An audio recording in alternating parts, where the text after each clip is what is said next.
दोस्तों IAS PCS Siddharth academy में स्वागत है।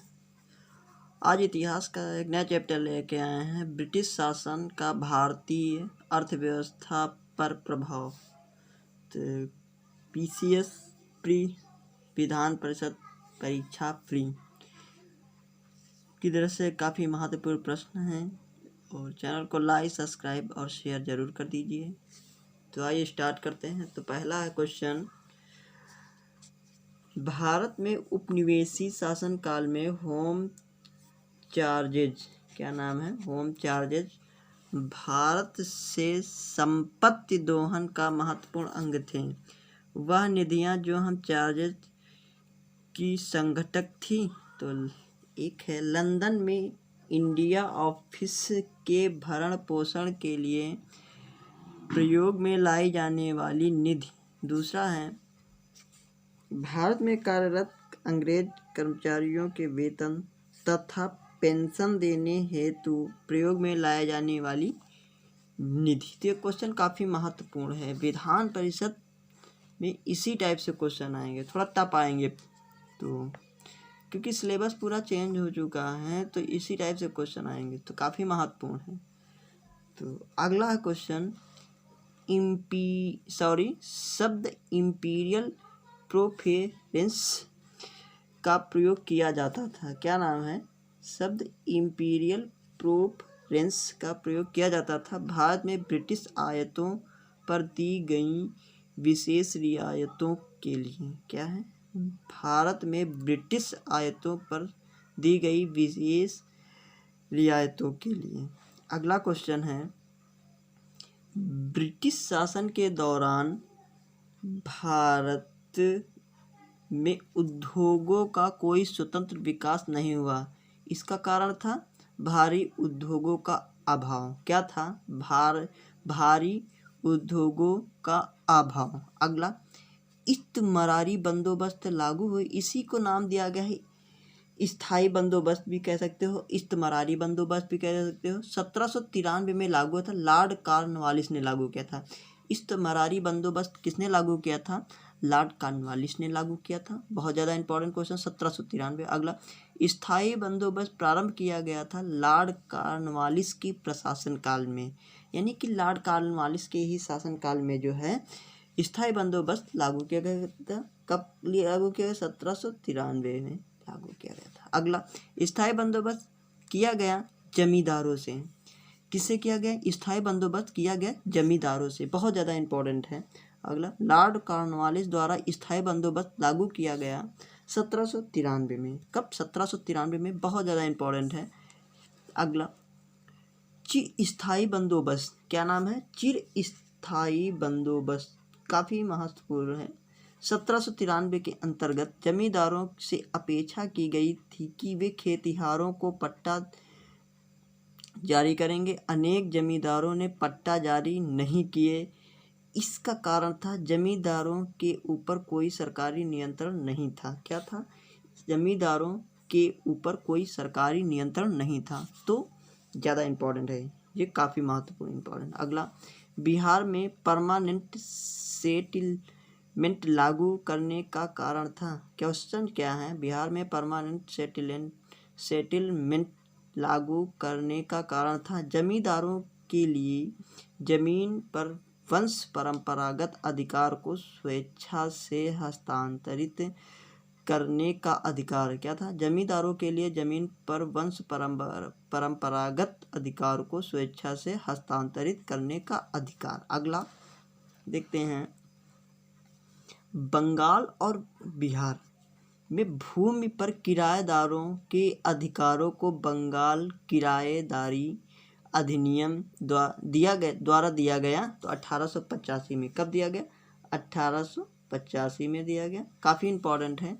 अब पढ़ देते पूरा। 1885 में बंगाल और बिहार में भूमि पर किराएदारों के अधिकारों को बंगाल किराएदारी अधिनियम द्वारा दिया गया। कब? 1885। बहुत ज़्यादा इम्पोर्टेंट। अगला क्वेश्चन, सर थॉमस मुनरो जिस भू राजस्व बंदोबस्त का से संबंध है वह है रैयतवाड़ी बंदोबस्त। कौन? रैयतवाड़ी बंदोबस्त। तो रैयतवाड़ी बंदोबस्त किसने, मुनरो ने चालू किया। कर्नल रीड और मुनरो मिलकर चालू किया था। कौन, कर्नल रीड भी थे रैयतवाड़ी में। तो बहुत ज़्यादा इंपॉर्टेंट है ये क्वेश्चन, रैयतवाड़ी भी। अंग्रेजों ने रैयतवाड़ी बंदोबस्त लागू किया मद्रास और बम्बई में। बहुत ज़्यादा इंपॉर्टेंट है कि रैयतवाड़ी बंदोबस्त कहाँ लागू हुई थी, मद्रास और बम्बई में, प्रेसिडेंसी में। तो काफ़ी इंपॉर्टेंट मद्रास और बम्बई। अगला, अंग्रेजों ने रैयतवाड़ी व्यवस्था सर्वप्रथम आरंभ की थी। तो कहाँ पे सर्वप्रथम आरंभ की थी, मद्रास प्रेसिडेंसी में। अंग्रेजों ने रैयतवाड़ी व्यवस्था सर्वप्रथम आरंभ की थी मद्रास प्रेसिडेंसी में। अगला, ब्रिटिश व्यवस्था में रैयतवाड़ी भू राजस्व संग्रह संचालित था। तो दक्षिण भारत में,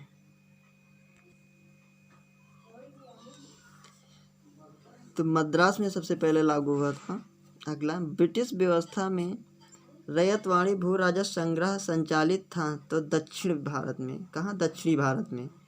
अगला क्वेश्चन, रैयतवाड़ी बंदोबस्त के संदर्भ में सही कथन है। किसानों द्वारा लगान सीधे सरकार को दिया जाता था।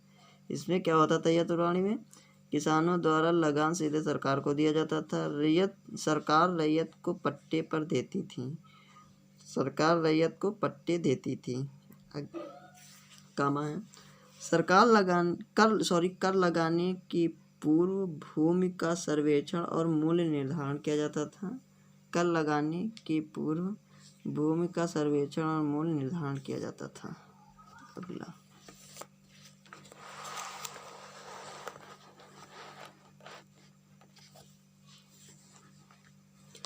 असम में सर्वप्रथम चाय कंपनी की स्थापना की थी 1839 में। असम में सर्वप्रथम चाय कंपनी की स्थापना हुई थी तो 1839 में।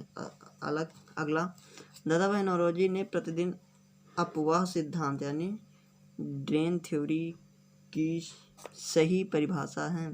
भारत में राष्ट्रीय संपदा का एक भाग अथवा कुल वार्षिक उत्पाद ब्रिटेन को निर्यात कर दिया जाता था, जिसके लिए भारत को कोई वास्तविक प्रतिफल नहीं मिलता था। अगला क्वेश्चन, अंग्रेजों के शासन काल में आर्थिक दोहन के सिद्धांत को प्रतिपादित किया। क्या आर्थिक दोहन, दादा भाई नौरोजी द्वारा। किसने, दादा भाई नौरोजी ने आर्थिक दोहन का सिद्धांत प्रतिपादित किया। अगला, निकास के सिद्धांत का प्रतिपादन किसने किया, निकास का, तो दादा भाई नौरोजी ने किया। अगला, भारत में उपनिवेशवाद का आर्थिक आलोचक था। दादा भाई नौरोजी, सुब्रमण्यम अय्यर और आर.सी. दत्त। दादा भाई नौरोजी थे, जी सुब्रमण्यम अय्यर और आर.सी. दत्त थे। तो तीन लोग थे, किसमें थे, आर्थिक आलोचक। अगला, Bal Gangadhar Tilak, R C. Dutt, M G. Ranade, sir Syed Ahmad Khan में से दादा भाई नौरोजी के उत्सारण सिद्धांत में विश्वास नहीं करता था। तो सर सैयद अहमद खान जो थे विश्वास नहीं करते थे। कौन कौन विश्वास करते थे, तिलक कर लेते थे, आर.सी. दत्त, एम.जी. रानाडे कर लेते थे, लेकिन ये सर सैयद अहमद खान दादा भाई नौरोजी के उत्सारण सिद्धांत में विश्वास नहीं करते थे। ठीक। अगला, पॉवर्टी एंड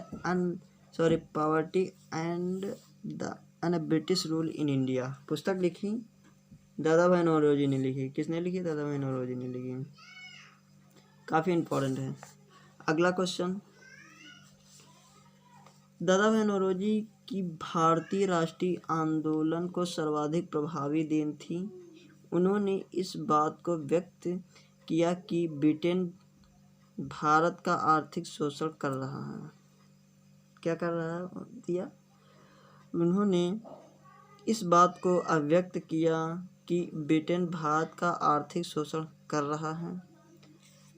अगला और आखिरी क्वेश्चन, भारत में ब्रिटिश आर्थिक नीति घिनौनी है, यह विचार व्यक्त किया कार्ल मार्क्स ने।